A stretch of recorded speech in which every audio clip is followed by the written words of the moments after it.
But being famous really sucks, man. Like, it's so unhuman. Like, I can't remember his name, but there was this classical pianist that said it's actually unnatural and actually detrimental to a human to have that much admiration because it actually changes the way you think.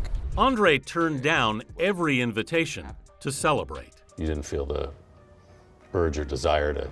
No, I didn't. Yeah. Like, I don't necessarily like looking back. They probably turned down $100 million just on shows. You know what I mean? At that time when that record came out, it was just like, you got to realize he put the record out.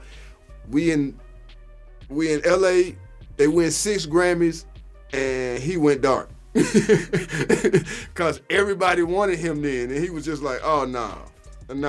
Ask anyone in the hip-hop scene about Andre Benjamin, better known as Outkast's Andre 3000, and you're likely to hear them discussing his status among the greatest rappers ever. From Travis Scott to Future and Childish Gambino, his influence and the respect he commands are more universal than practically anyone still in the game. Armed with unparalleled lyrical wit and a vast repertoire of flows, Andre 3000 is the rapper's rapper. He's your favorite rapper's favorite rapper. So much so that when Kendrick Lamar, arguably the contemporary king of bars, was about to drop Good Kid, m.A.A.d, Andre's seal of approval was something he actively sought out. He's one of the first person I played the album for. What does that mean to you? I mean, Means everything, man. Just off the fact, I've been a fan since day one. Revered as one of the all-time greats, Andre's remarkable work with Big Boy across Outkast's 6 studio albums is almost unmatched. But despite putting out a new album, Andre has no desire to make a comeback on the rap scene. And these days, he's more inclined to show up at an open mic with a flute than to book a studio session. And when he does, it's with none of the airs and graces you'd expect from a superstar of his stature. So what happened to Andre that made him run away from the rap industry? I ain't got no raps like that. Like, it actually feels, sometimes it feels inauthentic for me to rap because I don't have anything to talk about. Andre 3000's reluctance to conform to the expectations of the industry has led him to getting trolled and ridiculed. But for him, it's a conscious choice. In his 2020 chat with the legendary producer Rick Rubin, Andre said that his confidence in making rap music is no longer there, and he no longer feels motivated to do a serious project. I haven't been making much music, man.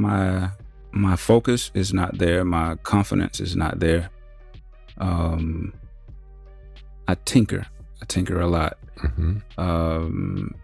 Like, I'll just go to a piano and I'll set my iPhone down and just record what I'm doing, move my fingers around and whatever happens. But I hadn't been motivated to do a serious project. And though Andre recently made a comeback and dropped his debut solo album, New Blue Sun, his return to music is nothing anyone expected. The album largely consists of experimental flute music, blended with other acoustic and electronic instruments, and drawing inspiration from spiritual jazz artists and minimalist composers. In other words, this is not a rap album. So why did Andre turn his back on rap when he's consistently hailed as one of the greatest rappers alive? Well, the answer will differ depending on who you ask. According to Andre, his decision doesn't have so much to do with rap music itself as it does with the level of fame that comes with it. Being famous really sucks, man. Like, it's so unhuman. Like, I can't remember his name, but there was this classical pianist that said it's actually unnatural and actually detrimental to a human to have that much admiration because it actually changes the way you think. It changes the way you move. I'm coming to grips with it, I think, because I'm older now. Like, I really see it as I'm just being used for something.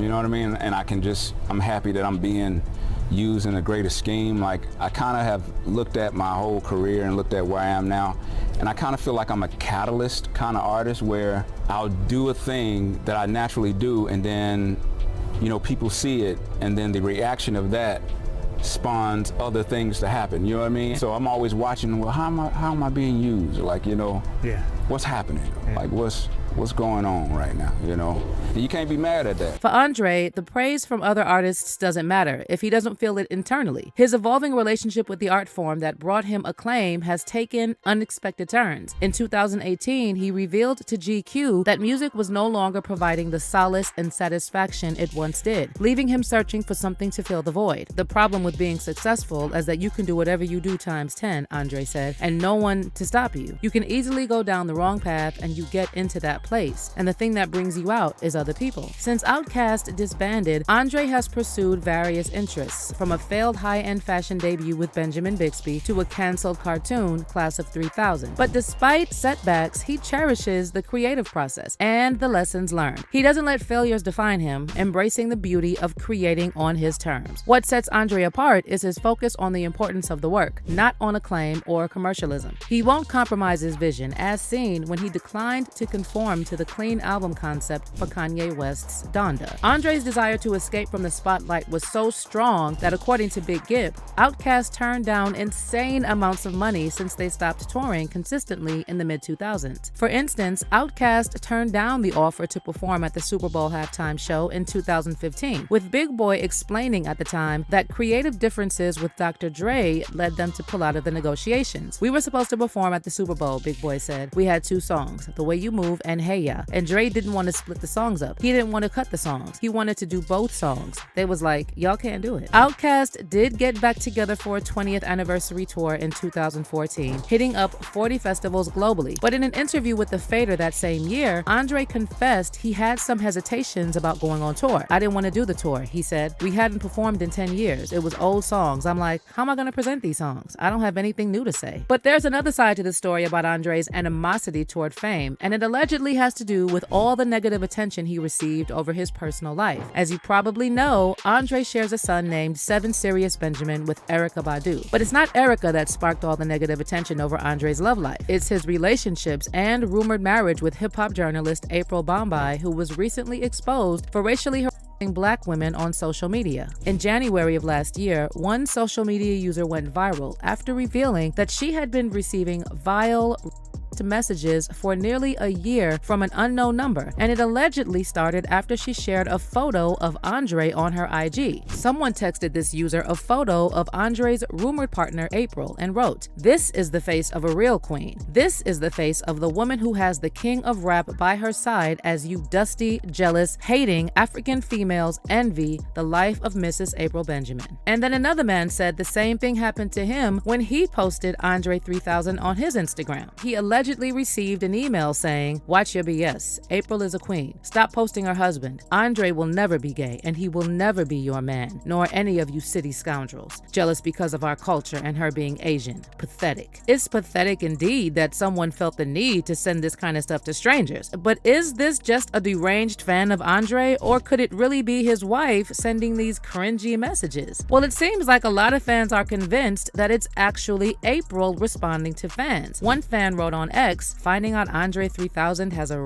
racist and homophobic Thai wife was absolutely not on my bingo card this year. This bee is nuts." And another person added, "Andre 3000's racist Asian wife any Black woman who talks to him." To be clear, there's no evidence that Andre's partner actually sent those messages, but it definitely made some fans look at him sideways. On the flip side, many fans are saying this obsession with celebs and their private lives is exactly why Andre ran away from the industry and decided to lead a quiet life away from the spotlight. Either way, Andre's unique approach to his art and life set him apart in hip-hop. His personal life aside, we can probably all agree that Andre is one of the GOATs who can proudly look over his body of work across all mediums, knowing he never sacrificed integrity for fame or money. One fan said, "I always loved him. He was so different. Some people just don't truly know high vibrational when they see it. He is running his own race. I feel what he's saying being in that valley stage of life, but when you high vibrational, it doesn't matter what people say because you're running your own race. Much love, Andre." And another person wrote, "There isn't a single person in the Black community qualified to judge this man for anything. He literally keeps to himself and says nothing to anyone after killing the rap game for 20 years. He left the game and became a hermit doing the things he loves. What are a bunch of bitter people gonna say to faze him? Andre left this world a long time ago. He on another plane of existence." But let me hear your thoughts on Andre 3000 and his decision to stop making rap music. Drop your comments down below and don't miss out on this next video.